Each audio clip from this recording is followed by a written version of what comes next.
former Royal Park that is now the Autodromo Nazionale di Monza in Monza, Italy, is the site for the dramatic final round of the FIA Formula 3000 International Championship for 2002. On a beautiful day in Monza.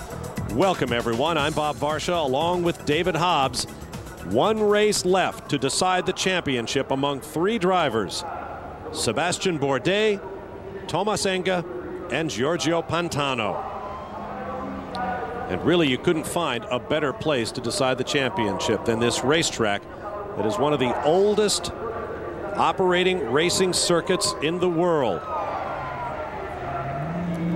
Although it, like so many of the racetracks around the world on the Grand Prix circuit, have changed to accommodate the times. Let's take a look at Monza. Well, Bob, you're now looking at what is officially the fastest Grand Prix track in the world. At the very meeting this weekend, Juan Pablo Montoya turned a lap at just over 160 miles an hour, including all those chicanes that they've added over the years to try and slow this track down. That was a 15-year-old record set by Keke Rosberg. But look at those corners there. But all of them tricky now. That very anti-Della Roggia in the bottom left-hand corner of the picture there is a bit of an overtaking spot, but really the biggest overtaking spot is into this first chicane that you can see just past that grandstand. But these cars doing 185 miles an hour into it.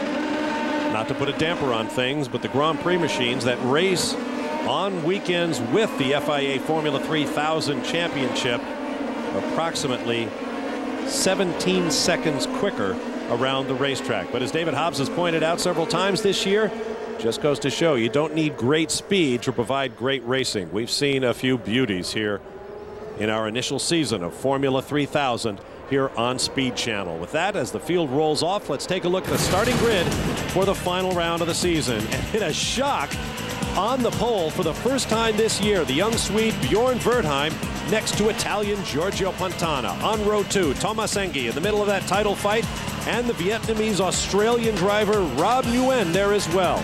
Then the young Brazilian Antonio Pizzonia and his vastly more experienced Brazilian countryman Mario Haberfeld. Sébastien Bourdais is the championship leader coming in, but he starts on row 4 next to Ricardo Sferifico of Brazil. On row 5, Enrico Toccacello, who's been in the points nearly every round this year, and American Derek Hill winding up the season with a great qualifying performance. Rodrigo Sferifico won the season opener at Interlagos. He'll start on row 6. And Nicolas Chiesa scored his first championship point in our most recent race at Spa-Francorchamps. Another high-speed circuit could play right into his hands today. And there you see the rest of the field as they line up here. Zolt Baumgartner, the Hungarian driver, and Ted Bjork, who joined the team, that joined the series later on. Justin Keen, an English driver, who also joined just 3 races ago, and Christian Colby also. Now, adding a dramatic twist to our story is the fact that Thomas Enge is still appealing the decision to exclude him from the results of the Hungarian round, which he won for failing a post-race drug test. Now, this obviously being the last race of the season, that decision will affect the championship. We'll talk about it more at the end of the race, but for now, we will let the race play out. And as the field continues its lap at historic Monza, they exit the Variante Ascari and head toward the legendary Parabolica corner. After that, they'll be on the front straightaway, and they'll take their spots on the grid. Stand by for the dramatic final round of the Formula 3000 Championship for 2002. Welcome back to historic Monza, the field for the final round of the FIA Formula 3000 season for 2002, taking its place on the starting grid with a dramatic race in store. Cars from the left-hand column on the clean racing line moving over to the right, although on this broad expanse of front straightaway, there really is no bad line. The lights are on, ready for the start.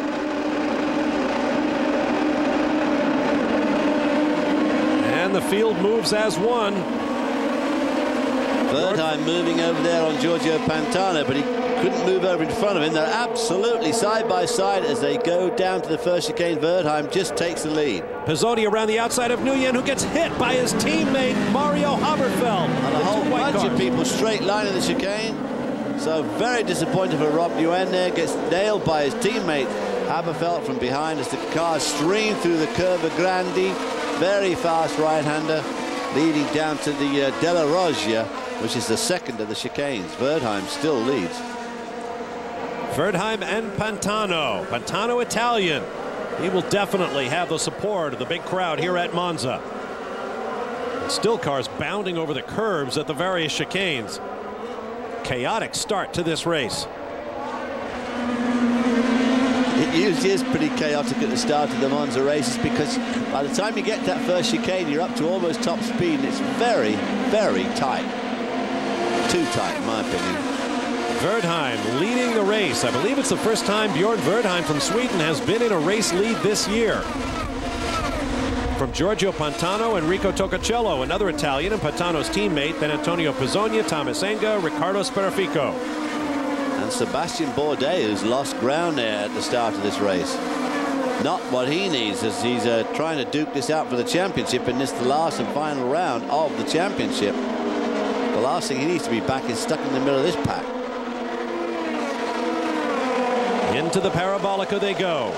Increasing radius right-hander, slightly banked, so you can get on the throttle as hard as you dare. And look at the different lines down the front straight. That was Toccacello tucking in behind Antonio Pizzogna in the blue, yellow, and green car, who's taken away the position.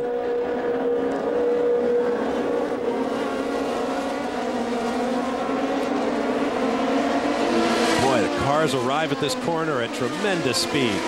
And it's very sharp and it's very low. It's very difficult to sight. You know, there's no landmarks around it. It's just sort of stuck there in the middle of this great big expansive track.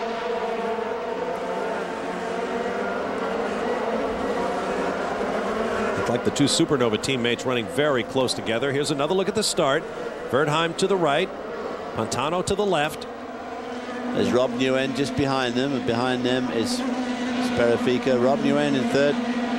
Pizzogna darts out. Moves out, and then Haberfeld thinks he's going to go down the inside and just clips his teammate. Boy, who missed Pizzogna by about 1/1000th of an inch. 10 cars by my count, virtually half the field, overshoot the chicane. Well, they overshoot it because they're trying to avoid Nguyen and Haberfeld, who's spinning across the middle of the road. The Astro Mega roadblock. Here's another look at the contact. Spins him round, but of course breaks his front wing. Haberfeld's front wing is broken, so that's virtually finished his race off. Ted Bort, one of the drivers that went down the outside there. Look at the beautiful pits complex that was added several years ago at Monza. Technically at the time it was called a temporary structure. I think not.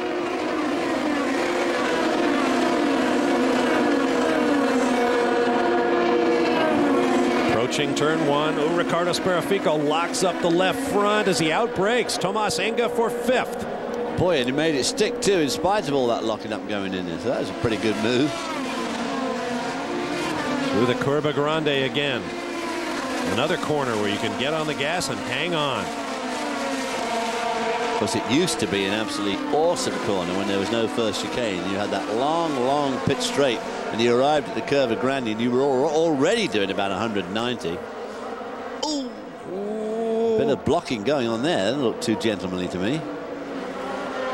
Someone locking up back there at the Variante. I think that was Riccardo Sperafico that was doing a bit of judicious blocking there. Who's that behind him now? That must be Toccacello.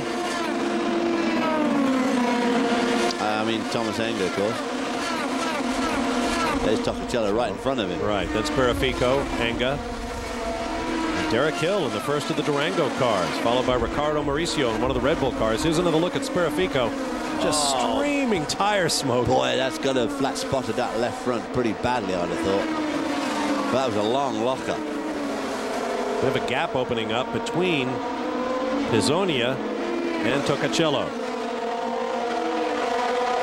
Patrick Freisacker following Sebastian Bourdais. Race leader crosses start finish. So Sebastian Bourdais coming off really badly in these first few laps.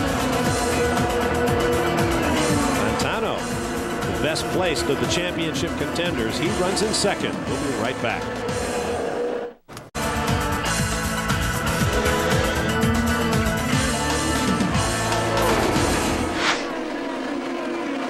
Welcome back to Monza. There is Patrick Freisacker, who has got it into the kitty litter on the outside of the Parabolica. Boy, that is a serious corner to be getting on the outside. There you see, just clipped it on the way out, spins around, stays on the highway, back into the gravel, and just gets the thing high-sided. So Patrick Freisacker is effectively out of the race. These are the race leaders. Wertheim, followed by Pantano. Pizzonia getting a little sideways there. Now this was Rick Sparafico in the right of the Petrobras car, leaning on the side pod of Enrico Toccacello in the Coloni, and Thomas Enga went by both of them to pick up 2 spots. Boy, leaning on him. I'll say he leant on him. Just nailed him and just kept him there too. Just kept his foot in it, kept pushing him wider till the right wheel just stopped dead. Yeah.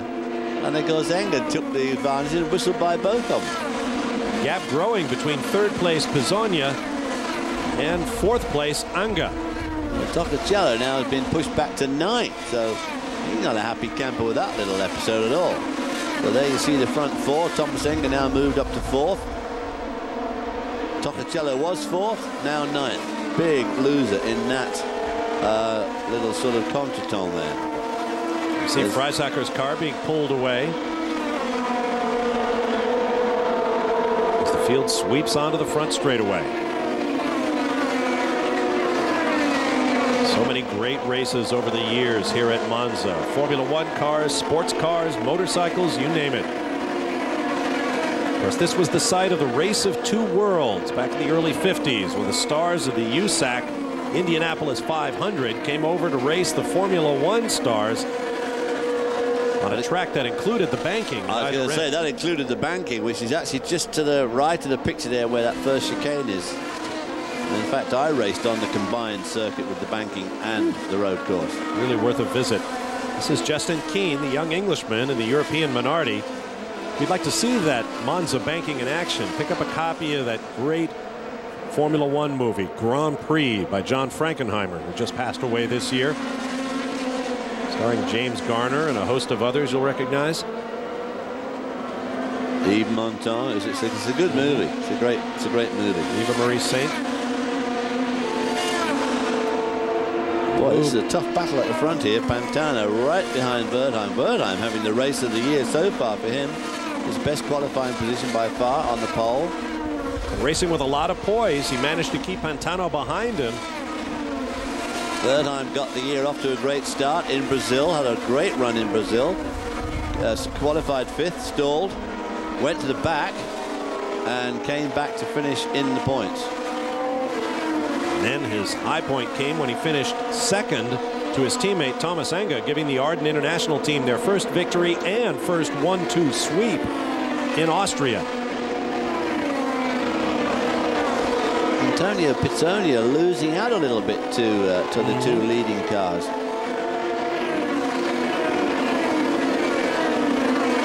Further back, Derek Hill has moved into 6th place. There you see him going out to the left of your picture. So he is in position to pick up his first championship point of the year. He ran in 6th for a while in Spa in Belgium, but spun out and finished 7th. Well, looks like Keane is done. But that's Sebastian Bourdais right back there in 8th spot. Pantano, of course, obviously Pantano in front of the home crowd. He comes from this part of the world and definitely wants to try and win this one, making his 4th win of the year if he was to win this race. And it certainly looks at the moment as if he's the quicker car than Wertheim. He's certainly all over him there, and I think it's just a matter of time. But of course, he's got to find the right circumstance and get it organised and get himself into the right frame of mind to be able to pull the pass off. Well, he picked up his first victory of the year in Barcelona when he pressured. Oh, and he got both right side wheels off. Almost threw it away there, but he pressured race leader Sebastian Bourdais into a mistake in Barcelona and wound up winning his first race of the year. Right now, he's trying to do the same thing to Bjorn Wertheim. We'll be back. Welcome back to Monza, coming out from under the banked circle track that's a part of this historic racing circuit. Race leader Bjorn Wertheim with the Arden International team leads Giorgio Pantano in his Coloni. In replay now, this is Sebastian Bourdais, the championship leader, trying desperately to get around Ricardo Mauricio and hoist himself up into the points. He still has a few places to pick up. Ricardo Mauricio there tried to block him on one side, then moved to the other, and Bourdais kept his head and kept his foot in it and managed to get him going to the curve at De La Roggia, which is the second chicane before the Lesmo curves. 17 laps to go. Bourdais, Tomas Enga, and Giorgio Pantano came in, locked in the battle for the championship. Pantano runs second to race leader Wertheim. Tomas Enga runs fourth, and Sebastian Bourdais seventh, just outside the points. The man in the final points bank position is American Derek Hill. You ride with Pantano through the Curva Grande.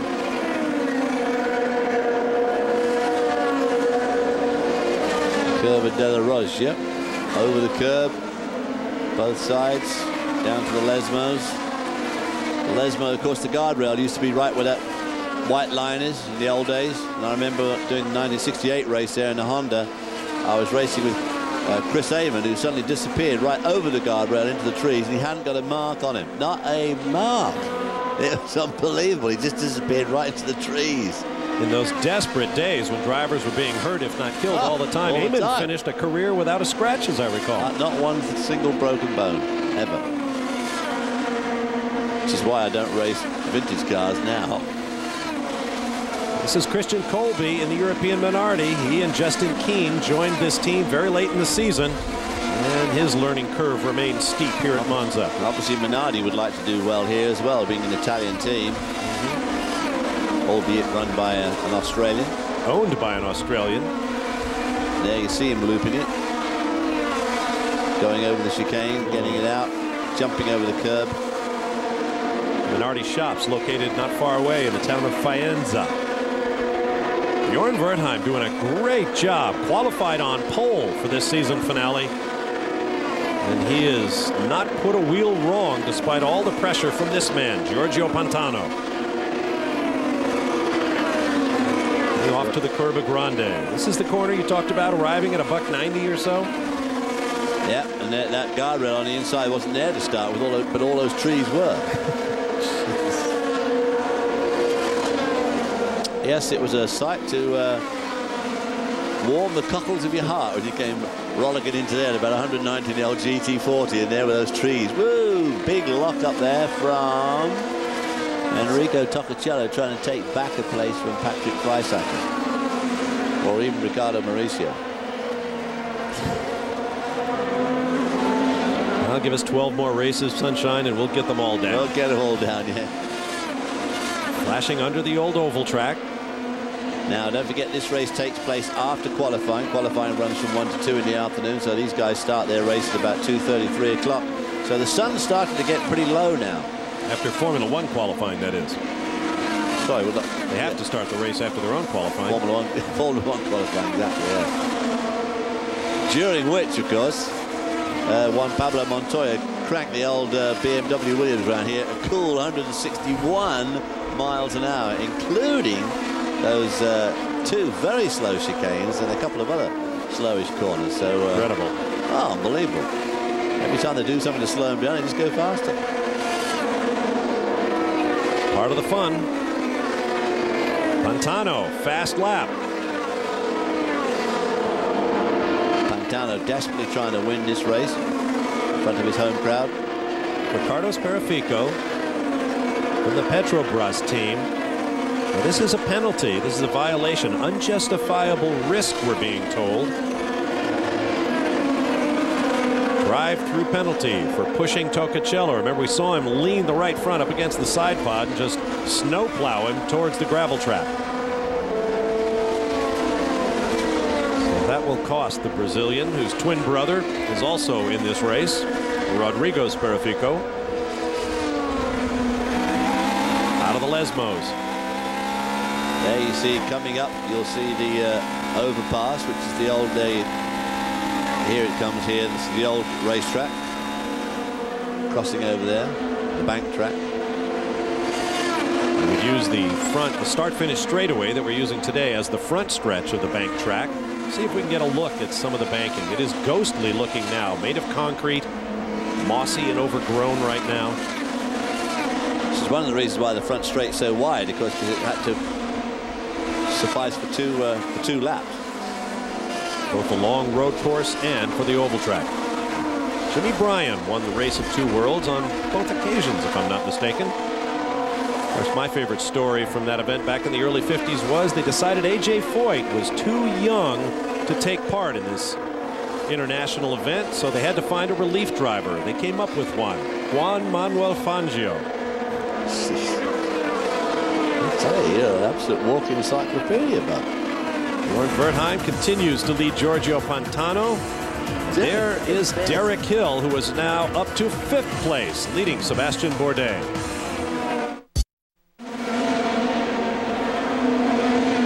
Welcome back to Monza. In replay, Riccardo Sperafico, fighting back from his drive-through penalty, passes Tony Schmidt with a bit of a hip check. Bit of a hip check. Oh, you can't believe again. This guy's just served a penalty for aggressive driving in the very first lap. He does that. Drives into somebody. Second lap out. That was for 15th place and hard fought. Meanwhile, there is Sebastian Bourdais, the Frenchman who leads the championship, currently in the 6th and final points paying position. Up ahead of him on the road, the Durango Lola Zytek in the hands of American Derek Hill. Past the flag stand. Here comes turn 1. Bourdais desperately needing to pick up positions. 2 places ahead of him is his title rival Thomas Enga. 4 places ahead of him is the man just behind him in the championship, Giorgio Pantano, who runs 2nd on the racetrack. There is Pantano chasing race leader Bjorn Wertheim through the Lesmos. This is the battle again between Derek Hill and Sebastian Bourdais. What must it be like for Derek Hill? I wonder if it crosses his mind that this is the racetrack where his father Phil clinched the world championship back in '61. Yeah, can you believe that? 41 years ago. A bit of a black day in racing, I'm afraid to say. Yes, it was. Phil Hill's teammate at Ferrari, Wolfgang von Trips, was killed right here going to Parabolica. Went off the road, got involved with Jimmy Clark in the Lotus, went off the road, and he and a number of spectators were killed.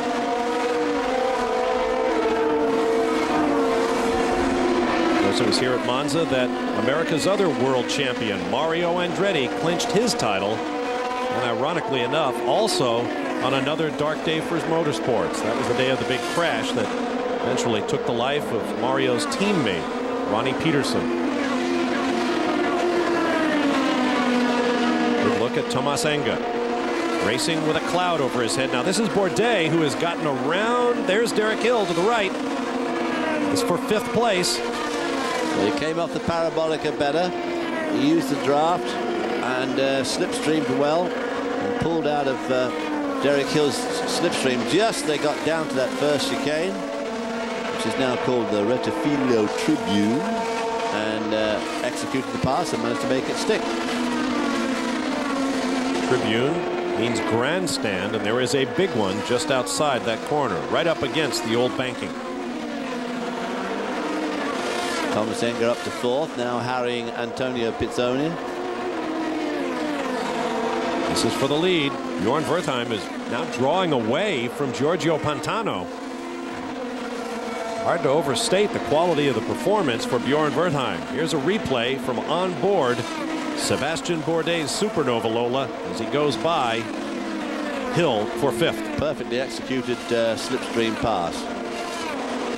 Just what the doctor ordered. Into the Parabolica. On to the start-finish straightaway. It's hard to mistake the start-finish at Monza. It's a bit like the run down to Eau Rouge at Spa-Francorchamps. You know instantly what you're looking at. A bit like the front straight at the Indianapolis Motor Speedway, site of the U.S. Formula One Grand Prix.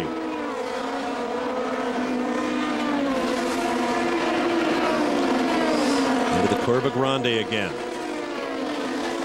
the whole track here, you know, has got so many sights that are so familiar to so many people involved.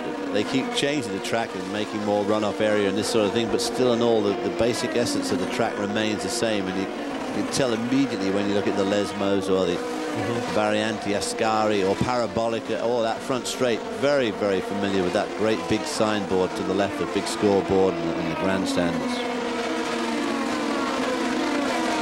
And they've got to be careful what they do here. It's in a Royal Park. Environmentalists are very strong on being very keen not to have the track expanded or moved around so it doesn't cut too many trees down. Because it's just within a few miles of Milan. It's a very picturesque spot. Of course, it's a wonderful palace at the entrance to the park.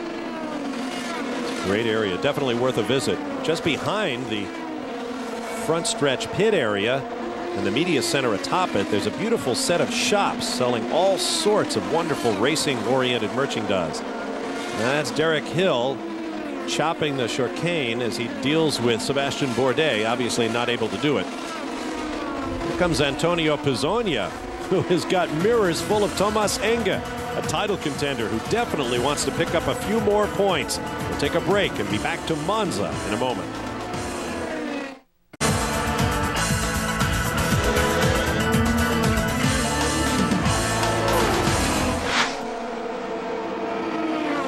Back at Monza for the final round of the FIA Formula 3000 International Championship for 2002 here on Speed Channel. Bob Varsha and David Hobbs with you.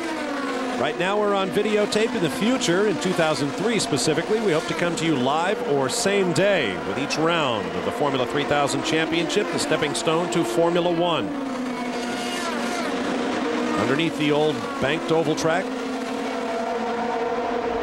to the race leaders, Bjorn Wertheim leading Giorgio Pantano, and look at the gap back to that battle we just left between Pizzonia and Thomas Enge.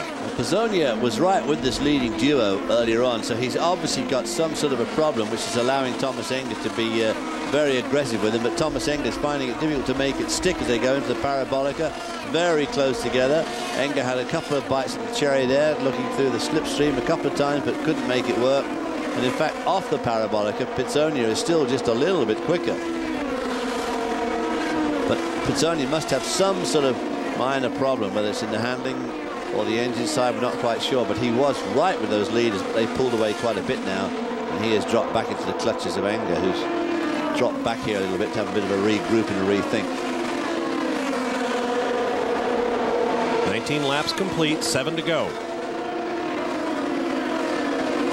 Sebastian Bourdais still leaves Derek Hill. And they're quite a bit behind this battle that were looking at with Enge and Pizzonia there. Toccacello, who started off so well, is back in 7th, having got nerfed by Pizzonia right at the beginning, by Riccardo Speraffico earlier on. Got pushed off the road, dropped from 4th to 9th, and he's having to struggle now to get back up there. Rob Nguyen, who was punted into a spin by his Astromega teammate Mario Haberfeld, now runs well ahead of the Malefactor on the racetrack. Well, of course, the Malefactor had to come in and change his front wing, so that would have cost him a lot of time. But Rob Nguyen must be feeling a bit ticked up about it because he qualified in 4th. Great job by the young Australian of Vietnamese extraction, now living in Austria. Who better to drive in the Formula 3000 International Championship? Oh, there's that's Thiago Montero, Sebastian Bourdais' teammate. I guess he didn't give Rodrigo Speraffico a hard enough clout the first time, so he decided to do it again. It's for 11th spot, and I think there might have been a little anger involved there, a little payback perhaps.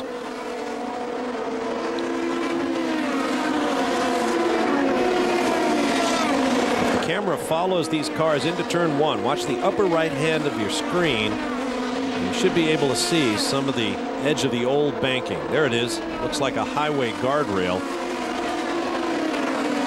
It's actually the exit of the corner.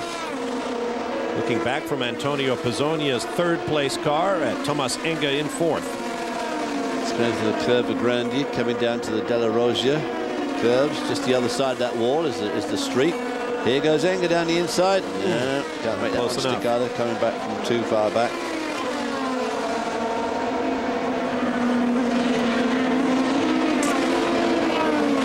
Swinging into the Lesmos.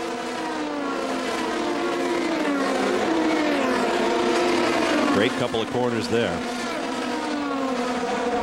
Hard to imagine where the Formula One machinery would pick up 17 seconds. It is hard to imagine when you look at the way these guys are duking it out, and they're using up all the road, and they're trying very, very hard. 17 seconds, that's an awful lot. Great fun to watch. Wertheim continues to lead over Pantano, then Pizzonia and Enga. We'll be back. Welcome back to historic Monza and the final event in the FIA Formula 3000 Championship for 2002 here on Speed Channel. Bob Varsha and David Hobbs with you.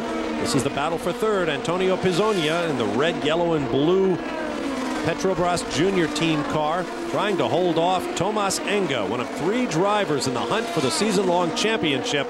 All 3 of them are in the points. Well, he was helped a little bit there, Pizzonia was, by Enga, who went very wide going into that first chicane there and tried to pinch it in and make sure he didn't run over the those bump strips in the middle there. So lost quite a bit of ground there to Pizzonia, who no doubt very happy to see that. There's Diego Montero in the Supernova pits getting the nose changed. He just had a big coming together with Rodrigo Sperafico just before the commercial break. Supernova's had a few noses to change this year between Sebastian Bourdais and Diego Montero. Wertheim started from pole, being chased by Enga. There's Ricardo Mauricio and Rob Nguyen. Neither one of them making the corner. There's another look. Yeah, Nguyen coming in hot, had to get on the brakes. And Mauricio decided to go straight rather than trying to turn in and risk contact. Yeah, he couldn't turn in because otherwise he'd have run right into Nguyen. So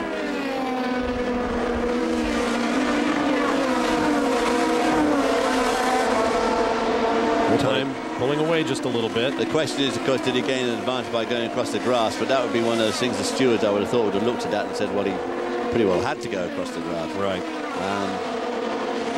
He didn't actually gain a spot because he was in front anyway, but you know, they might look at it that he'd had the definite advantage of going across the cutting across the corner.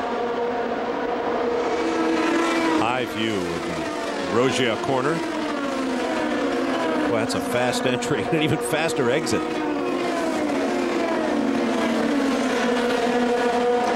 Through the Lesmos. Oh, Mauricio tumbling through the air into the styrofoam blocks that are in the runoff. Oh, that's a turn 1. Did that roll in midair? Oh, and now smoke and fire at the back. A huge chunk out of the airbox. I wonder if he shut the engine off or if the fuel pump is still working. Goodness me. Look, oh, wheel-to-wheel contact with Nguyen's. Did it go over? Boy, it went over about 4 times. Right over the top of Rob Nguyen's head. You see it up? Yep.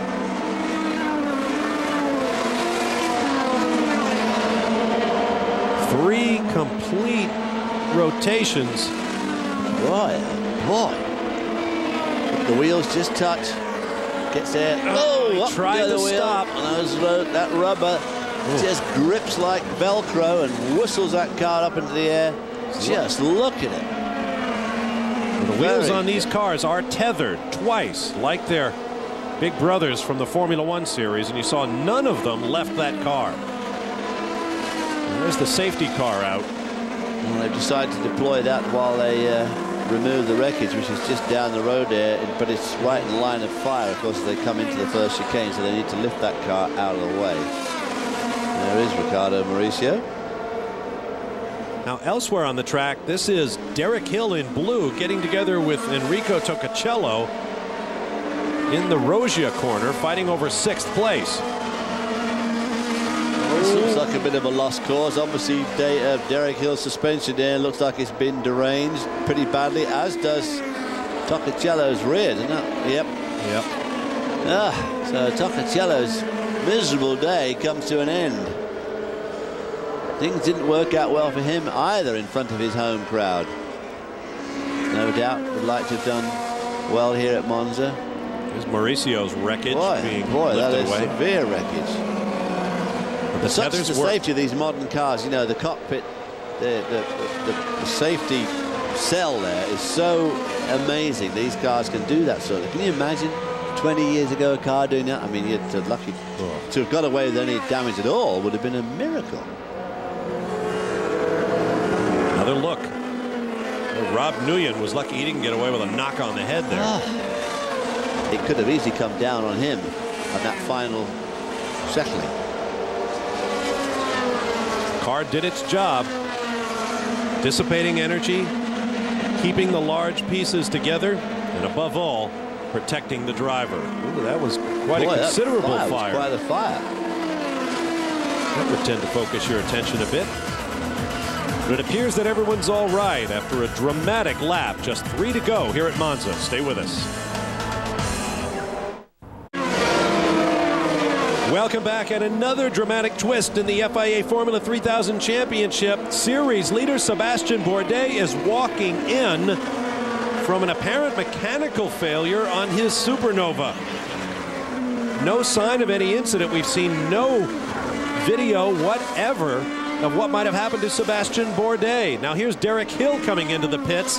He was banging away with Enrico Toccacello over the 6th and final points-paying position. It appears that he is done, and we will have 1 lap remaining here at Monza when we go green, which is about to happen. So this is going to be, could be a pretty hair-raising lap, because they're all going to arrive. The pace cars pulled off there at Parabolica. They got a long run down to chicane, and they're all bunched up. Wertheim, Pantano, Pizzonia makes a move. Pantano blocks. Tomas Enga is in 4th in the red and white car. Pizzonia looks down the outside of Pantano, but nothing doing there. Oh! That was Rod Sparfico in the other Durango going straight on. He's now going to wait for the rest of the field to file by, I would imagine. Good job they moved that car of Mauricio's, wasn't it? Well, with all the action, credit Bjorn Wertheim. Started from pole position. He has survived all sorts of pressure from Giorgio Pantano, a proven winner in the series. Pizzonia trying to get around him. Pantano goes wide there. Pizzonia alongside him. Pizzonia pushing him over. Way too late to block. Oh, into the Lesmo. So Pantano's going to have to lift off here. That's going to allow Enga. Look at Enga's right behind him. Enga wants away by Pantano.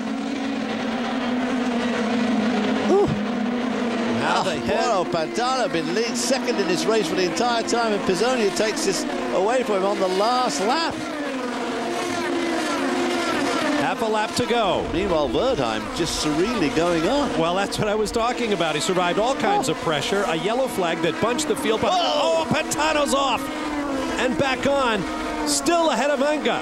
And now Enga goes wide as they head down toward the Parabolica. And he gets the spot, and now he tries a little blocking as Pantano looks down the outside.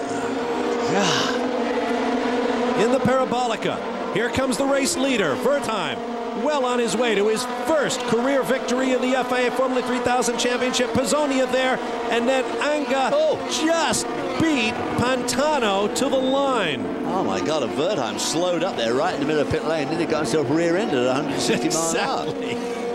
Get yourself out of the way. Jeepers. What a final lap. Bjorn Wertheim of Sweden picks up his first victory, an unlikely winner, running as he has in the shadow of his teammate Tomas Enga all year long. But now Arden International, which came into this season without a victory in the championship, has at least 4, perhaps 5, pending the results of the Enga appeal. And each of its drivers has scored a victory. There is Enga playing around. He thinks he is the Formula 3000 champion for 2002. We'll have more on that story when we return to Monza.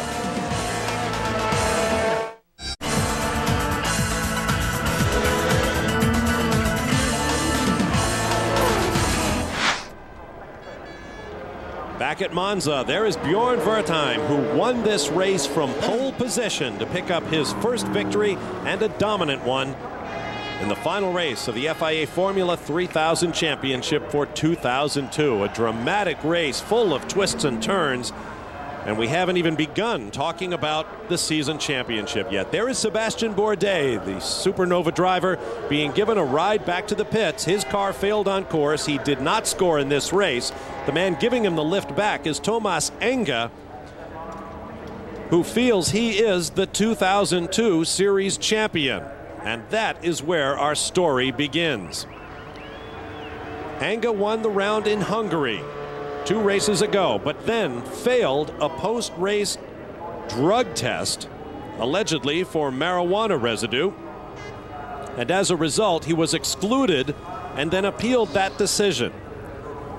Now, because we are coming to you on tape delay, we can tell you the story of how the appeal turned out. First, the results of the day. Wertheim, the victor, followed by Antonio Pizzonia and Thomas Enga, with Giorgio Pantano going from 2nd to 4th on a wild final lap. Riccardo Sferifico finishes 5th, followed by Nicolas Chiesa picking up his 2nd point of the season in 6th place. Baumgartner there up into 7th too, but of course there was a lot of attrition in this race. Derek Hill ran as high as 5th in the race before problems and contact late in the going dropped him to 14th. With poor old Toccacello, who was his 2nd major contact of the day. Now, pending the results of the appeal, these are the championship standings. Enga over Bourdais by just 3 points, just 7 over 3rd place Giorgio Pantano in a terrific battle for the 2002 championship. There you see the rest of the championship standings. Nicolas Chiesa in just a couple of races picking up 2 championship points. These were the team standings. Arden International, who came into the season without a single victory to their name, win the team's championship over Coloni, with the Supernova team finishing 3rd. And as we've recounted all season long, Nordic Racing, the defending team champions, come up with 0 points this season. Now, the appeals judges decided to throw out Thomas Enga's victory at Hungary, moving everyone up a place. And as a result, he drops to 3rd in the championship, and Sébastien Bourdais is your FIA Formula 3000 champion for 2002, with Giorgio Pantano in 2nd and Enga in 3rd. No change in the team standings. Arden International still win that over Coloni and Supernova. And Giorgio Pantano certainly worked for that place in the championship. There's no doubt about it, for the whole season. Now, as an added postscript to our story, the man to the left of your screen on the podium, Antonio Pizzonia, was subsequently disqualified after his car failed post-race inspection for having an out-of-specification rear wing. And as a result, Thomas Enga moved up into 2nd and Giorgio Pantano to 3rd. But all of that took place following this happy podium celebration. Well done, gentlemen, and now... And you can't blame Thomas Enga for feeling good about life up there. At this point, he was unaware of the fact that his championship was going to be taken away for having failed. Although he must have had a pretty good idea, because he knew that the protest was out there, and they're pretty tough on any problems with drugs, so no real reason for him to be too excited. And if he is looking excited, which he should be, he must have known in the back of his mind that things could go horribly wrong, which they did. Well, hopefully he's learned his lesson, and drugs will not darken his career again in the future. Well, David, pretty interesting first season of the Formula 3000 Championship for us. Well, even though we've done them in retrospect, I think we've just seen some tremendous racing. Every single round there was tough racing right from the start to the finish, some very close racing, some very good, exciting racing, and Giorgio Pantano certainly looks to me like the man of the future. Antonio Pizzonia, everybody keeps going on about. I didn't see anything in this season, really, that showed him to be great stuff to me, but maybe I'm looking at the wrong things. But certainly Pantano looked pretty good, and poor old Bourdais is one of those guys who's got to get out of Formula 3000. Definitely a series that deserves a higher profile, and that's what we intend to give it in the years to come. Beginning in 2003, you'll be seeing Formula 3000 Championship either live or same-day coverage of all of the Grand Prix weekends here on Speed Channel. Congratulations to Sébastien Bourdais. He did not get to stand on the podium at Monza as champion for 2002. The season opening Monte